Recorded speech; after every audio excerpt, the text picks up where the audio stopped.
Hi friends, ഈ പ്ലാന്റിനെ നിങ്ങൾക്കെല്ലാം അറിയാമല്ലോ അല്ലേ? ഇതാണ് അംബ്രല്ല പ്ലാന്റ്.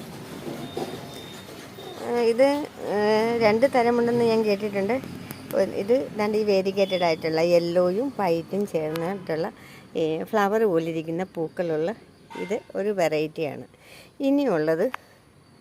ഇനിയുള്ളത് ഒരു പച്ച കളറിലെയാണ്. ഇതാ കണ്ടോ, ആ പ്ലാന്റാണ് ഇത്. വേരിഗേഷൻ ഇല്ലാത്ത പച്ച നിറമുള്ള ലീഫ് മാത്രമുള്ള പ്ലാന്റ്.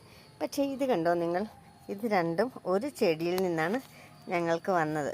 ഇത് എൻ്റെ കയ്യിൽ നേരത്തെ ഞാൻ എന്നോ നഴ്സറികളിൽ നിന്നും വാങ്ങിച്ച ഒരു പ്ലാന്റ് ആയിരുന്നു ഈ വേരിഗേറ്റഡ്. അത് കഴിഞ്ഞിട്ട് കുറേ നാൾ കഴിഞ്ഞപ്പോൾ ആ ചെടി ഒത്തിരി വലുതായി ഞാൻ അതിൽ നിന്നൊരു കമ്പ് മുറിച്ച് നട്ടാണ് രണ്ടാമത്തെ ഈ പ്ലാന്റ് ഉണ്ടാക്കിയത്. പക്ഷേ ഇത് ആദ്യം വൈറ്റ് കളറിൽ ലീഫുമായിട്ട് വന്നു, പിന്നെ ഇത് ഇങ്ങനെ പച്ച